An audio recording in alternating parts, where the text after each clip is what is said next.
So in the first question it said that the straight line through the origin which divides the area formed by curves this and this in two equal halves. So y equal to 2x minus x square, we can write this as x square minus 2x is equal to minus y, and if we add plus 1 to both the sides then it will come as y minus 1 is equal to minus x square x minus 1 whole square. So the vertex of this parabola will be 1 comma 1 and it will be an inverted parabola with y axis as the we know that x axis is y equal to 0, so this is y equal to 0, x equal to 1 let be this line, and diagram of this parabola will be this will pass through the origin. If we put 0 comma 0 then it is satisfying, so it will pass through here. Suppose this point is my point 1 comma 1. Okay, so now let me draw a line that is dividing this area. Okay, that is let it be this line passing through the origin. Okay, now if the line is y equal to x, then it must pass through this point of vertex of the parabola, but it is not passing. So therefore definitely the line of the slope will be less than 1, m will be less than 1 definitely. So from here only one option is satisfying, that is option number D will be the correct one. Okay, so now let's move on to the next question. It's the value of the integration 0 to 5 maximum of this. So what is the maximum of this? Let us draw the graph again. X square graph will be like this, and y equal to 6x minus 8. So minus 8 is somewhere over here, and let the line be like this. Okay, suppose this is my point. Now let me find the intersection points between them. X square equal to 6x minus 8. X square minus 6x plus 8 is equal to 0. So x minus 4 and x minus 2 equal to 0. So for x equal to 4, the points will be 4 comma 16 and 2 comma 4 will be the intersection points. So suppose this is one point and this is another point. Okay, A, B. So these 2 points. So my graph is looking like this. Okay, so this is one point and this is one point. So my maximum is before this point A, my maximum is with x square, and after that from A to B my maximum is with this straight line, and after point B the maximum is again with the parabola x square.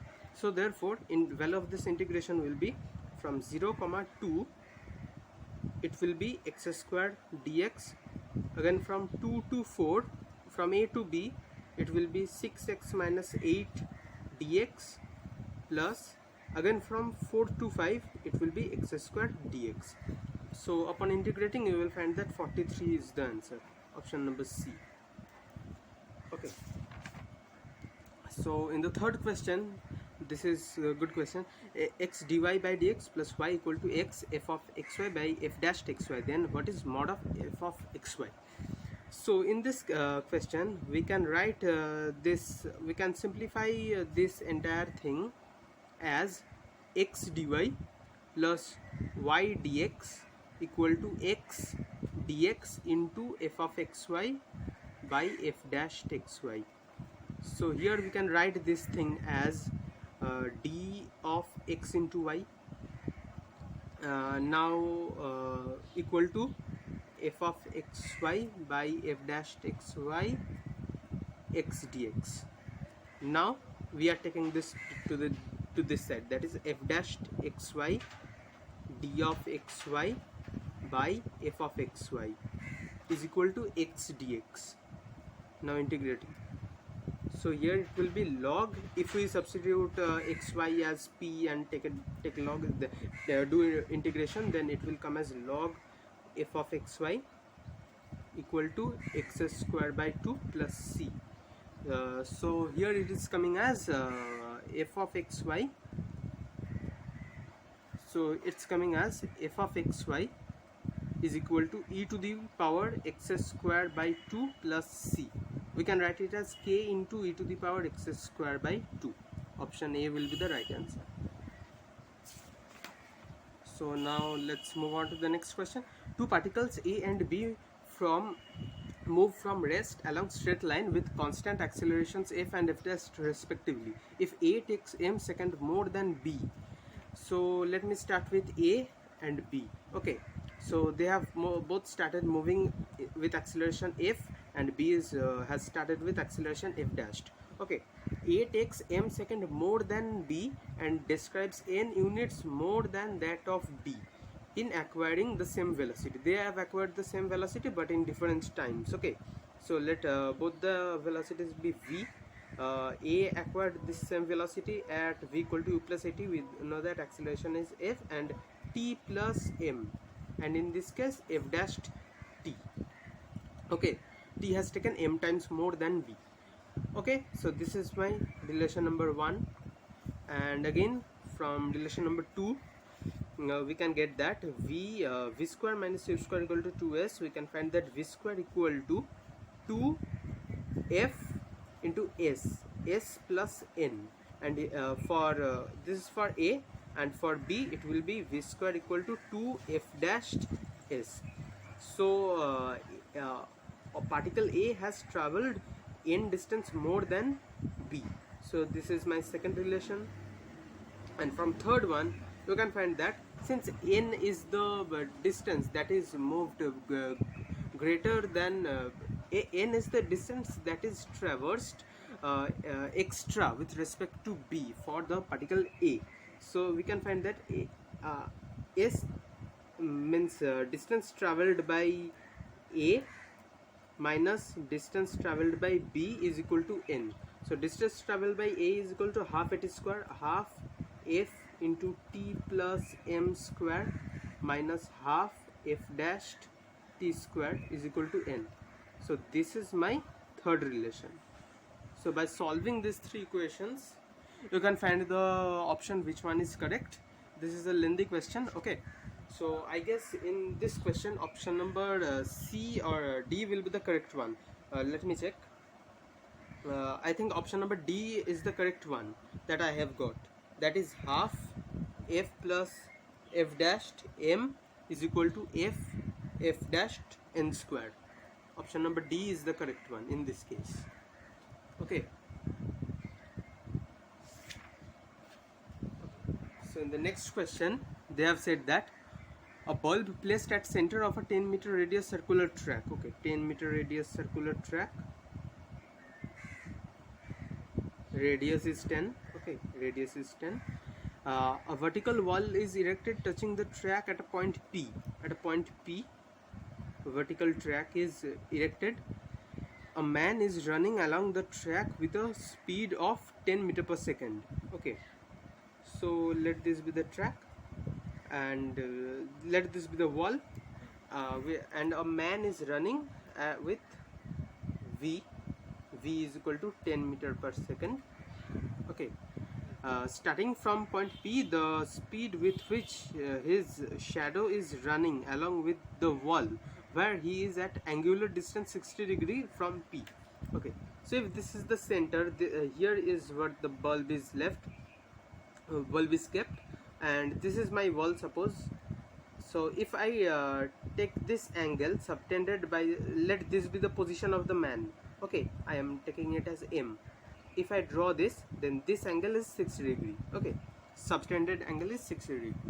So here you can state that if you write that tan theta, you know it's here is 60 degree. Okay, so if you write this, then it is coming as r s equal to r tan theta. Now here if I take this as s and this one is as r, then s is equal to r tan theta. So if I differentiate this, ds by dt is equal to r sec square theta d theta by dt. Okay, and here you know r is 10 and sec square theta. If tan theta is 60 degree, then tan 60 degree is equal to root 3. So from here you will get that sec square theta is equal to root 60 degree. So it will be cos 60 degree is equal to root 3 by 2. So sec 60 degree will be 2 by root 3, so it will be 4 by 3. And d theta by dt, you know that it's called omega. Okay, so if that is omega, you know that v is given as 10. We know that v is equal to r omega, and you know that value of v is 10, value of r is 10, so therefore omega will be 1. So therefore d theta by dt will be equal to 1. So in this case omega will be equal to 1. So therefore it will come as 10 into 4, actually cos 60 is equal to half here. Okay, so here it will be sec square theta will be 4, not 4 by 3, it will be 4. So answer will be 40 meter per second. And in this case I have taken s equal to r tan theta. So r is this one, r, you know, and s is this one, the where the shadow of the person will be formed in this wall, s. Okay, so therefore you know that s by r is equal to tan theta, so I have taken that s is equal to r tan theta. So 40 meter per second will be the answer. On the next question, it's been said that if from r to r, fx equal to mod x square minus 1. If f is equal to mod x square minus 1, you know that the value, the graph of x square minus 1 is like this. You know that x square is this one, x square is this one. This is the graph for x square, and for x square minus 1 the graph will shift 1 unit down. Okay, so x square minus 1. Okay, suppose this point is my 0 comma minus 1, and here it's given mod. If a function has mod value, then it can never be negative, so the actual picture of the graph will be the image of this part, negative part here. Okay, so this will be my actual graph. It will look like this, this, and again this. So this is my minus 1 and this is my plus 1, this point, these 2 points. Now it's been said that f has a local maximum at a you know that these two are the local maximas, these two are local maximas, and this is the local these two are local minimas, and this is one local maxima. So f has a local minima at x equal to plus minus 1 and a local maxima at x equal to 0. Option C will be the correct one. Okay, this is 0. Have you understood that if this is the graph, this is the point of maxima that is formed at 0, and these 2 points are the local minimas at minus 1 and plus 1. Option C will be the correct answer over here.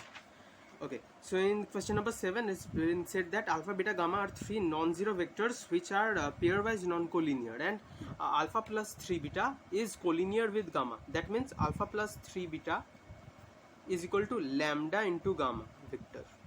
Okay, and in the second case, it's been said that beta plus 2 gamma is collinear with alpha. That means mu alpha, where lambda and mu are arbitrary constants. Okay, now what we can do is we can write this as alpha plus 3 beta. We can write it as they have asked me the value of alpha plus 3 beta plus 6 gamma.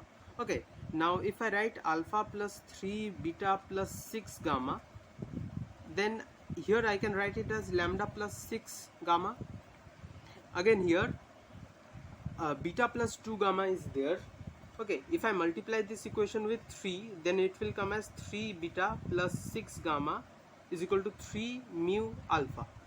If I add one alpha over here, then it will be alpha plus 3 beta plus 6 gamma is equal to 3 mu plus 1 into alpha.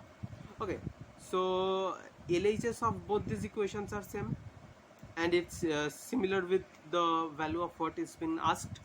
So here I can write that lambda plus 6 into gamma is equal to 3 mu plus 1 into alpha. from these two relations. Okay, this is my relation 1, this is my relation 2, and both are similar with left hand side, so therefore right hand side I have equated. Now this is one constant term lambda plus 6, this is one constant term 3 mu plus 1, but it's been said that alpha, beta, gamma are three non-zero vectors which are pairwise non-collinear, so in this case it's been found that gamma and alpha is collinear. Therefore this is contradictory, so therefore lambda plus 6 must be equal to 0 and 3 mu plus 1 must be equal to 0. Therefore the value of this thing will be equal to 0. Alpha plus 3 beta plus 6 gamma is lambda plus 6 into gamma. If lambda plus 6 is equal to 0, then this entire value must be 0. So option B will be the right answer. In question number 8, it's been said that H0 is equal to 5 and H100 is equal to 20. So according to this relation, if I write H1 will be equal to H0 by 2 plus H2 by 2. Again, if I write H2 will be equal to H1 by 2 plus H3 by 2. Again, H3 will be equal to H2 by 2 plus H4 by 2. Again, H4 will be equal to H3 by 2 plus H5 by 2. Like this it will come up till H100 is equal to H99 by 2 plus H99 by 2 plus H101 by 2. Now you can see that if you add all these equations, it will you will see that H1 will be left with only one, H2 will be get cancelled. Okay, these are getting cancelled like this. H2 will cancel with this one. 2H3 will get cancelled with this H3. 2H3 by 2 will get cancelled with this H3. Again similarly 2H4 by 2s will get cancelled with this H4. Similarly you will get only be left with this H100 H1 and this 1 H1 by 2 and this H0 by 2. You will find that your answer will come as, you will be only left with H0 and H100, the values of which are already given. So gradually you will find that the value of H1 is somewhere lying like this, 5 point something, 5 point but less than 5.5. It's 5.15 is the only probable option here. So option E. In the question number 9, it's been said that ABC are real numbers each greater than 1, such that this is satisfying. Okay, so now if B is equal to 9, then the value of A is what? So 2 by 3 log base BA, I can write that 2 by 3 log A by log B plus 3 by 5 log B by log C plus 5 by 2 log C by log A equal to 3.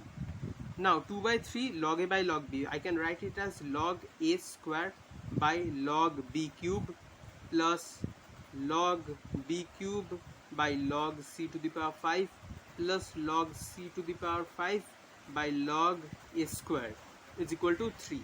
Now since each of the terms A, B, C are greater than 1, so therefore if the value is 3, here in LHS there are 3 logarithmic terms, and in RHS the sum of those 3 logarithm terms has been told as 3. So therefore it is very probable that the individual logarithmic terms must have value equal to 1 to make this entire equation possible. So therefore we can say that log A square is equal to log B cube, so that only, each individual logarithmic term is equal to 1. The thing I am telling is log A square by log B cube is equal to 1. So from here we can write that A square is equal to B cube. Now it's been said that B is equal to 9, therefore A square equal to 9 cube. Now A equal to 9 to the power 3 by 2, which is equal to 3 cube, that is 27. Option D is the right answer. Okay. So in the question number 10, it's been said that C is complex number. Now for A, there are two complex numbers ZW such that mod z is equal to mod w, and for b it's been said that two complex numbers zw such that z square is equal to omega square. Now what is the meaning of this mod z equal to mod w? We can write this as, suppose this is the point of one complex number z, and this is the point of another complex number omega. Okay, not omega, it's w. The modulus have the same. That means OZ distance from origin is equal to OW, distance from the origin.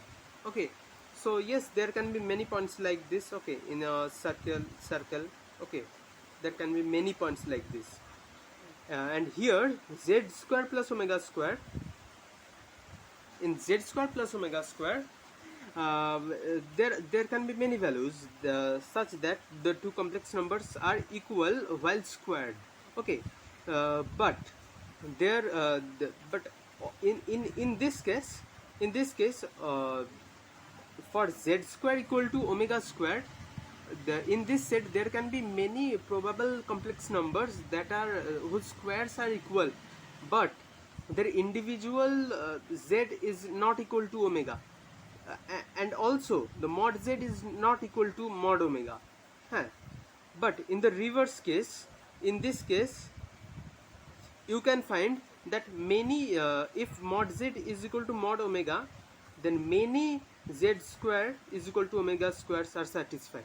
Okay, in this case you can find this, but again I am talking here of the mod.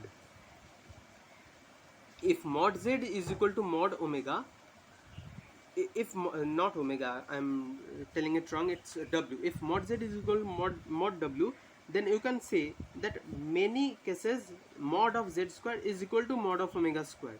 But the reverse is not true. If z square is equal to omega square, then you can't say that mod z is equal to mod omega or mod z square is equal to mod omega. You can't say this. Okay, so gradually you are left with a can never be equal to b, and a can also can't be the subset of b, but b can be the subset of a, can be, but this is obviously a very probable option. So in this case I think that option C and D both can be a probable one, but to take the situations of exceptions that in some cases they may satisfy the relation, so we can say that option C is the correct one, but option D is also not very wrong.